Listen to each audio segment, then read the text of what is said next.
Bom, pessoal, vou passar nessa aula aqui agora um pouco de comandos extras. Tá, então existem alguns comandos interessantes aí no AutoCAD para fazer algumas coisas a mais aí, que eu resolvi deixar para mostrar numa aula separada porque são algumas coisas meio peculiares aí, mas que são bem úteis e pode ajudar bastante aí no dia a dia da gente. Então vamos lá para o AutoCAD. E o primeiro comando que eu vou mostrar é um comando chamado ArcText. Tá, então vamos imaginar que eu tenho um arco aqui, tá? Um arco que tem um formato qualquer aqui, né? E vamos supor que eu quero desenhar um texto no formato desse arco. Por exemplo, tem a planta de uma rua lá, a pessoa vem e escreve o nome da rua curvado, né? Tá, então eu vou usar o comando ArcText. Vou clicar no arco, que eu quero usar como referência, né? E vou digitar o texto aqui. Então, por exemplo, texto 1. Que eu posso mexer no tamanho, né, do texto, e espaçamento, e fonte, etc, tá? Dou um OK. O texto vai aparecer ali já, naquele formato. Né, na hora de criar aqui ainda, eu tenho algumas outras opções, né? Eu posso escolher que o texto fique em cima do arco ou embaixo, né? Eu posso escolher alinhar o texto para a esquerda, para a direita, né? E assim por diante. Então vou só colocar embaixo aqui dessa vez, né? E foi para baixo. Então esse é o primeiro comando, pode ser útil aí, né? No dia a dia da gente. O próximo comando que eu vou mostrar aqui agora vai servir para converter um texto comum em um mtexto, né?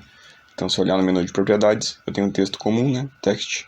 Se eu usar o comando txt2mtxt, selecionar o texto e dar um Enter, agora ele é um mtexto. Tá, mas o que isso muda? Eu tenho agora muitas outras opções de edição do meu texto. Se eu clicar duas vezes, inclusive, agora eu abro uma janelinha aqui que tem várias opções de formatação, né? Coisa que antes, quando ele era um texto comum, se eu clicasse só ia abrir a edição das letras, né? Mas agora que ele é um mtexto, e agora que ele é um mtexto tem mais opções, né? Isso aí também pode ser útil pra gente no dia a dia. O próximo comando agora vai ser um comando que vai permitir que a gente insira uma numeração nos textos que a gente tem aqui. Então eu posso inserir uma numeração automática nessas letras aqui, tá? Com um simples comando. Então eu posso ir lá no menu Express, Texto, eu pegar essa opção Automatic Text Numbering. Tá? Daí eu seleciono os textos que eu quero, dou um Enter. Ele vai perguntar para mim qual a ordem de numeração que você quer seguir. O eixo X ou o eixo Y. Se eu escolher o eixo X, esse aqui vai ser o 1, esse o 2, esse o 3, esse o 4, esse o 5 e esse o 6. Porque ele vai começar pegando o que está mais perto, do mais perto para o mais longe até o final do eixo X. Né? Se fosse o eixo Y, esse ia ser 1, 2, 3, 4, 5, 6. Tá, então vou pegar X primeiro. Vou colocar 1, que eu quero que a numeração seja de 1 em 1. E ele vai perguntar se eu quero como prefixo, né, para o número ficar antes da letra, sufixo para ficar depois, ou se eu quero substituir. Né? Então vou colocar prefixo primeiro e tá aí, 1, 2, 3, 4, 5, 6. Percebe que é exatamente a ordem de distância do começo da origem aqui, né? Vou colocar as outras opções só para demonstrar. Express. Vou colocar no X de novo. Eu vou colocar agora o sufixo. Apareceu depois. Agora eu vou fazer de novo só para demonstrar a substituição. Pego aqui. Vou colocar o eixo Y dessa vez. Vou colocar 1 e override, que é substituir, né? Aí o texto se torna a numeração na ordem que a gente definiu de acordo com o eixo. Então isso aqui também é bem útil, tá? Principalmente sufixo e prefixo. A gente costuma usar bastante aí. Bom, o próximo comando que eu vou mostrar agora é o comando block replace. Como o próprio nome diz, né? Substituição de bloco. Eu posso usar esse comando para substituir um bloco por outro, tá? Só que é bom se atentar que ele vai ser substituído a partir do ponto de referência, a partir daquele base point lá que a gente coloca lá dentro do editor de bloco, né? Então, esse ponto de referência vai servir para inserir o ponto de referência do outro bloco que eu escolher, para substituir esse. Muito bom, tá atento nisso. Mas estando isso certo, estando isso bem configurado, a gente pode usar tranquilamente. Tá, então aqui eu tenho dois blocos, um chamado cama solteiro e outro chamado cama casal. Então vamos imaginar que eu quero substituir todas essas camas de casal pelo cama de solteiro. Tá, então em vez de eu ir lá copiando uma por uma, ou pior ainda, entrar dentro do editor de bloco e colar esse bloco lá dentro, mesmo se for explodido, né? Porque lembra que vai continuar o nome cama casal, né? E nome num bloco é tudo, né? Tá, então se você tem um bloco para ser usado no projeto e ele é o bloco certo, com o nome certo, você deve priorizar usar esse bloco, tá? Então vamos lá, é block replace, e o AutoCAD vai me falar, selecione o bloco para ser substituído. Então vai ser o bloco que vai sair, né? Que vai ser substituído pelo que eu quero. Então eu vou pegar a cama casal, ok? E o bloco para substituir a cama casal, no caso cama solteiro. Quando eu dou ok, ele pergunta se eu quero dar um purge no bloco que eu estou substituindo. Eu ainda não expliquei o que é purge, mas na próxima aula eu já vou falar melhor. Mas basicamente, quando você dá um purge no arquivo, você elimina layers que não estão sendo utilizados, blocos que não estão sendo utilizados, dentre outras coisas. Depois eu explico melhor, mas é basicamente isso. Porque se eu simplesmente apagasse esses blocos com delete, a configuração do bloco ia continuar dentro do arquivo, mesmo não tendo mais nenhum bloco dele. Então se eu desse um purge, essa configuração ia ser apagada. É isso que está me perguntando aqui. Como não vai sobrar nenhum bloco no arquivo, com esse nome, né, cama casal, eu posso escolher já dar um purge no nome do bloco. Eu vou fazer isso só pra gente ver que ele vai sumir da lista de blocos. Tá, vou dar um yes aqui. E aí foi substituído.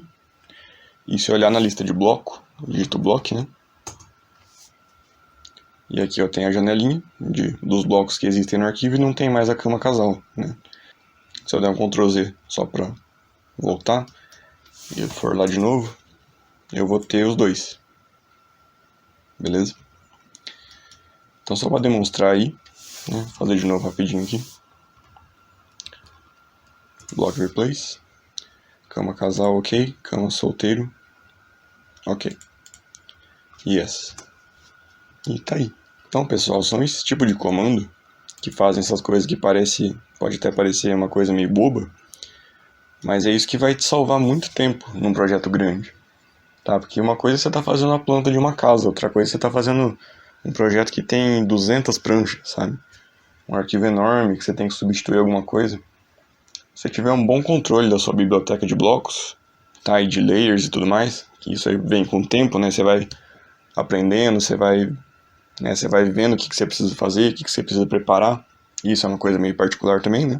Isso com o tempo vai te ajudar a produzir o seu próprio template aí no AutoCAD para você trabalhar com mais agilidade, né? Mas pode ter certeza, muita gente nem conhece esses comandos que fazem essas coisas de substituição, de localização, de selecionar mais rápido. Então esse tipo de coisa pode realmente colocar você num nível de velocidade aí no AutoCAD bem maior com o tempo, tá? Então agora o último comando que eu vou mostrar, vou usar a planta da aula 5 aqui para fazer, é um comando que insere círculos ou quadrados em volta de textos que a gente seleciona, tá? Eu vou fazer um paralelo com um comando que a gente aprendeu lá na aula de filtro de seleção, né, que é o filter. Tá, então vamos supor que eu quero pegar esses textos aqui, né, esse 118, né, esses textos que tem esse formato aqui, e colocar um retângulo em volta deles, né. Então vou dar um comando filter primeiro para isolar esses textos, né, como a gente viu lá. Vou extrair as propriedades dele aqui, propriedades que eu posso usar para criar o filtro, né, de seleção. E vou deixar só texto, objeto texto, layer texto planta. Vou deixar a fonte também. Acho que já vai ser o suficiente para diferenciar do resto de tudo que tem na planta. Ainda não foi, pegou esse daqui junto, né? Então eu vou incluir o tamanho também.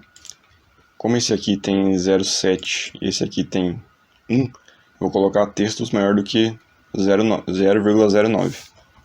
Tá, então eu posso vir aqui, vou adicionar tamanho de texto.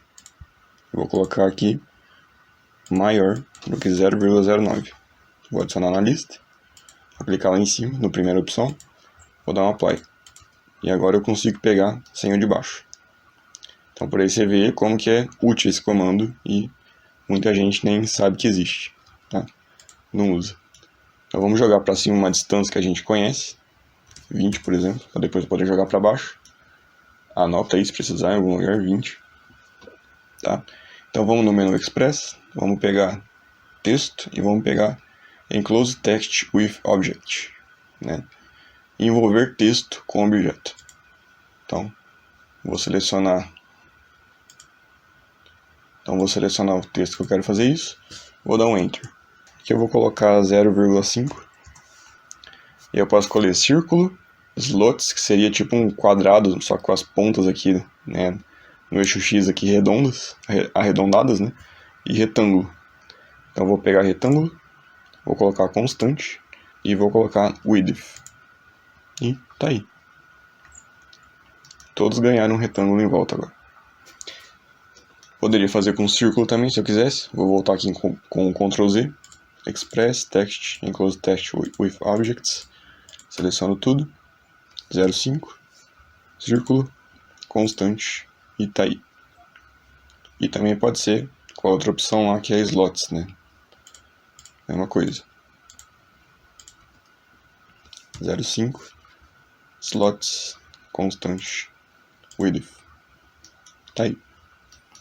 Então bem útil também, bem interessante esse comando. Não, então percebe que interessante aqui também. Esse texto aqui, ele é maior do que 0,1 e esse é 0,1. Né, eu peguei os dois com filtro por quê? Porque eu falei que tinha que ser maior do que 0,09. Né, ó, eu tenho uma condição aqui que diz isso. Então vai pegar esse que é 0,1 e esse que é 0,15 também. Só que percebe que mesmo os dois sendo diferentes, o AutoCAD ajusta para mim mais ou menos a escala aqui, pelo menos no eixo Y, né, do slot aqui no caso, né. Então é um comando bem legal aí, vale a pena lembrar que existe. Inclusive esse menu Express tem bastante comando interessante, tá? Não dá tempo de falar de tudo. Eu tentei passar só os mais importantes mesmo, que eu considero mais importante. Mas dá pra dar uma mexida aí depois, tem bastante coisa pra descobrir aqui. Beleza? Lembrando que se essa barra não estiver aparecendo, se estiver assim, só digitar o comando menu bar e coloca 1 no lugar de 0. Vai aparecer. Beleza, pessoal? Então nessa aula foi isso. Obrigado aí por ter assistido, espero que tenha sido útil e valeu!